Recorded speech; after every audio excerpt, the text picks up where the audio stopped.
Dr. Ziaul Haq Saab, distinguished panelists, ladies and gentlemen. First of all, let me thank the organizers for giving me this opportunity. This is the busiest part for us in Ministry of Finance and Planning. We are all very much preoccupied with preparation of budget. But because this topic is very close to my heart, because I am one of those fortunate persons who was hit by a bullet of hate, and I still have that bullet in my stomach, and Allah subhanahu wa ta'ala gave me a new life. And that incident taught me the priority and urgency of addressing the issue of violent extremism, not only in our society, but at global level. Today, if you look at the world scene, we have entered an age of demagoguery. Whether it is country like ours, whether it is the developed world like North America or Europe or Australia or New Zealand, everywhere today you find rise of extremism in one form or another. There are shootings taking place in every part of the world. It is not just here in Pakistan that we have people who are blinded by their hate for other either sects or religions. Even in a country like Canada, a Pakistani origin family is overrun by a truck driver who thinks that they are alien to his country and they have no right to live in Canada. Similarly, we saw this tragic incident of shooting in a mosque in New Zealand, which is a very peaceful country. So why is all this happening? I think one of the fundamental drivers behind these developments is the new power of information. We used to live in the age of mass media. As long as we lived in the age of mass media, the media, in order to draw greater audience, they had to broadcast messages which will relate to wider audiences. Those messages had to be unifiers, unifying people. You needed to look at the common threads so that you can draw greater audience towards your broadcasting message. But with the advent of micromedia, now there is no need for unifiers. Now any parochial message can be broadcast by a single individual or a person at global scene or global level.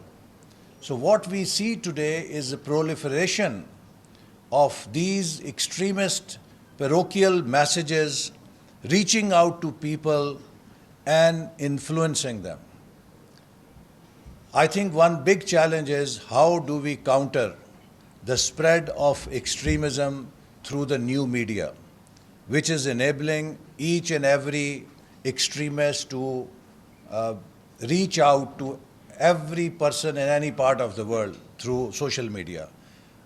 Still, we are lagging behind these groups who are spreading messages of hate on social media. So I think societies have to come together and find out a mechanism so that we can effectively have stronger counter narratives so that our youth is not swayed by these elements. There are many reasons for people to take the path of extremism.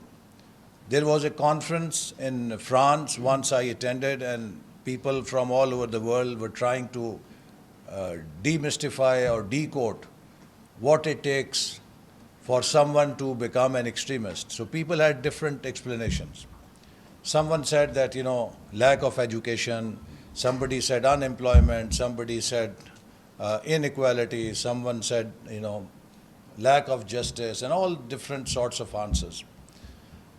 I remember there was a very senior veteran professor from either Oxford or from Oxford University or Cambridge, I don't remember correctly, but he was very aged. And he was of German origin. He happened to be a Jew also. So he said that, look, what happened to Jews in Germany, today if you mention that in modern Germany, they would not even like to discuss it. It was so embarrassing for them. But were Germans illiterate nation? Were Germans unsophisticated people? Actually, German nation is one of the very advanced nations in Europe. But they, when they fell victim to the ideology of hate propagated by Hitler, they were completely blindfolded. And they acted in a manner that it still embarrasses them in history, that how they did what they did. So he said that, look, it was neither education nor anything. Humans have one virus. If it enters in their mind, it turns them into beasts. And that virus is the virus of prejudice. You know, if you can invoke prejudice in human minds, that can turn humans into beasts. And this prejudice leads them towards hate. And when you are driven by hate, your mind shuts to any rationality. So I think the biggest culprit today for this lack of tolerance in our societies everywhere is the promotion of prejudice and hate by these demagogue leaders. And that is what we need to now fight collectively as human civilization. The world is connected, and you have seen that how just the conflict between Russia and Ukraine has disrupted the whole world. Today, the heat of this conflict is impacting even the remotest island in Pacific Ocean. So this is a connected world, it is a global world. So what happens in one part of the world sooner or later touches everyone. So this is not an age in which we can afford to believe in theories like clash of civilizations. We need to think in terms of collaboration of civilizations.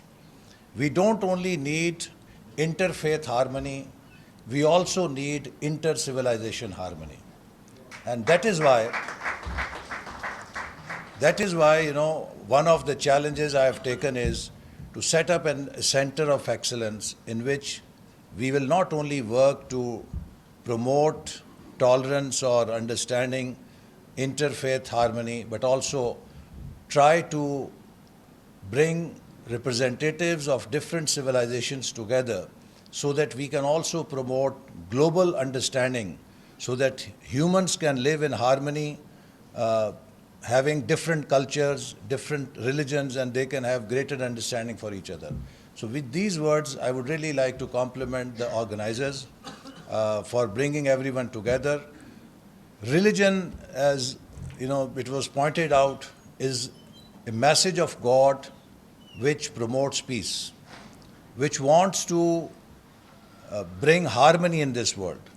And if anyone uses religion to divide the people or to have bloodshed, I think they have misunderstood religion. Religion is the gift of God to connect people with God and to recognize that all creations of God are worthy of respect and worthy of our love. So therefore, if we are not respecting God's creations, we are not true believers. And Islam has gone to the extent that Prophet Muhammad sallallahu alaihi wasallam said that if any Muslim would do any injustice to a non-Muslim, I will be a complainant on behalf of that non-Muslim against that Muslim on Day of Judgment. I don't think that you can have a stronger, commitment to the rights of non-Muslims, that where Prophet of our religion says that if any non-Muslim is done any wrong, I will be the complainant on behalf of that person on Day of Judgment. Similarly, he said to his companions, should I tell you a deed which is more sacred than your prayers, than your fasting, than your charity? The companions of the Prophet asked, O Prophet, what is that deed which is even superior to fasting and praying? He said, promoting peace among people. Because discord destroys the society and humanity. So he has placed so much premium on bringing peace in society, settling conflicts.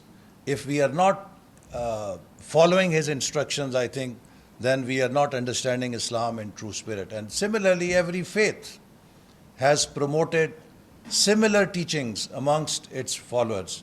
So we all need to work together so that we understand each other better, and we try to fight these messages of hate and prejudice as one body, as one human body, because our world cannot afford to have such bloodshed and such conflicts.